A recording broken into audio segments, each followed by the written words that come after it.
Selamat datang di mata kuliah pemrograman basis data. Di week ke-8 ini kita akan mempelajari mengenai manajemen user dan pengaturan hak akses. Kalau kita lihat dari judulnya ini, kita akan membuat manajemen pengguna ya untuk aplikasi kita di sistem informasi kita. Agar kita tujuannya adalah untuk membagi akses di tiap user yang menggunakan program kita.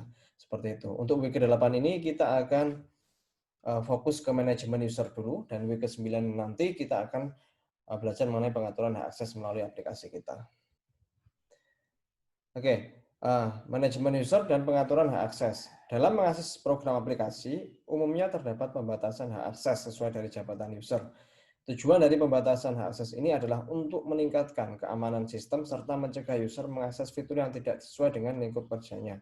Jadi intinya adalah kenapa kok kita butuh memanajemen user yang menggunakan aplikasi kita, karena kita bisa memberikan batasan ya dari user-user tertentu sehingga user tersebut tidak bisa mengakses menu-menu yang bukan hak aksesnya, seperti itu. Seharusnya ada dua tahap pengaturan hak akses yang harus dilakukan, yaitu pengaturan hak akses melalui aplikasi dan pengaturan hak akses melalui DBMS. Jadi ada dua cara ya untuk mengatur akses itu, melalui DBMS MySQL karena kita menggunakan database MySQL. Kita bisa mengaturnya melalui DBMS kita ataupun melalui program aplikasi sisap yang kita buat. Bedanya adalah kalau kita melalui aplikasi, pengaturan tampilan menu dibedakan sesuai jabatan user. Waktu user berhasil login, maka user hanya bisa mengakses menu aplikasi tertentu sesuai jabatannya. Setelah kita memberikan akses yang melalui DBMS kita perlu mengatur program kita sehingga program kita bisa membedakan ya. Ketika ada user tertentu login ya ke sistem informasi kita hanya tampilkan beberapa menu yang memang hak aksesnya, seperti itu. Sedangkan melalui DBMS, pengaturan role atau hak akses dibedakan sesuai jabatan user. Waktu user login di MySQL, maka user hanya bisa mengakses tabel tertentu sesuai hak akses atau privilege yang diberikan. Sehingga nanti kita akan memasukkan hak akses itu melalui DBMS kita. Jadi tiap user yang mengakses aplikasi kita yang ada di tabel pegawai ya, karena kita studi kasusnya adalah sistem informasi jual beli, kita punya tabel pegawai. Nanti user yang ada di tabel pegawai tersebut kita berikan hak akses untuk bisa mengakses DBMS MySQL-nya, seperti itu. Nah, di mata kuliah ini hanya dibahas pengaturan hak akses melalui aplikasi saja. Pengaturan hak akses role atau tiap jabatan melalui DBMS yang dibahas di mata kuliah ini. Jadi untuk sistem penjualan pembelian ini meskipun pegawai memiliki jabatan yang berbeda-beda, namun semua akses user di MySQL dibuat sama, yaitu bisa mengakses semua all privilege.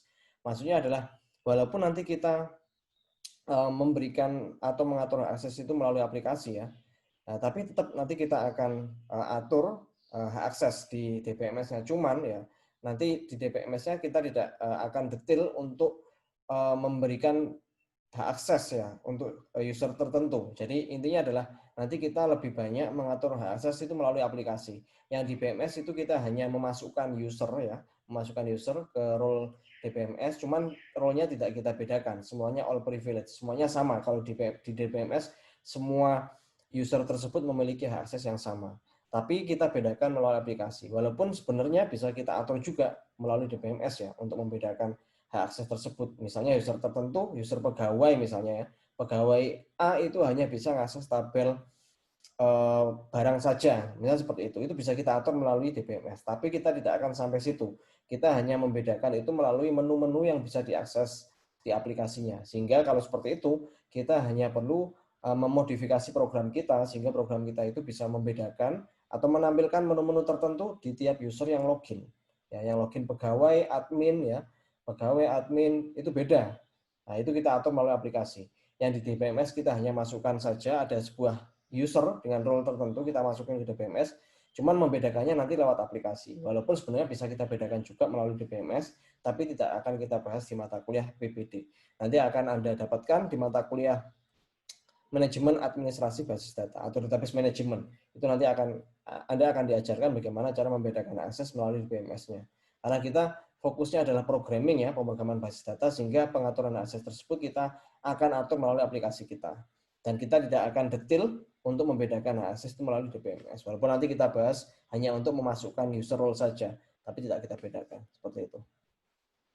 Oke, di sistem penjualan pembelian barang, selain menyimpan ke tabel pegawai, ya, user baru juga akan dibuat dan diberi hak akses di MySQL. Misalnya, nanti kita akan menambahkan pegawai baru ya di sistem informasi jual beli, misalnya dengan kode pegawai 7, nama pegawai Kalista Felicia, bla bla bla.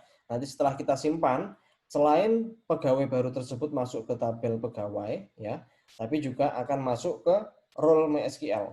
Nah, jadi di bagian privilege ini nanti kita akan bisa lihat bahwa ada user dengan nama Kalista, ya, dan dia ada bisa mengakses DBMS-nya. Nanti walaupun seperti ini ya, Kalista pun bisa masuk ke PHP admin. Jadi nanti dia bisa login di database MySQL kita. Seperti itu. Oke, catatan penting seharusnya password user yang akan disimpan di tabel pegawai dienkripsi lebih dahulu, namun setelah itu baru disimpan sehingga lebih aman menggunakan hash, salt atau dan lain sebagainya. Namun cara enkripsi password tidak dibahas di mata kuliah ini. Jadi untuk saat ini password disimpan dalam bentuk string karakter biasa. Ya, karena kita fokusnya hanya membuat sebuah sistem informasi ya yang memanfaatkan database, kita tidak akan detail ya sampai dengan mengenkripsi password ya. Itu nanti akan Anda dapatkan di mata kuliah database management juga seperti itu.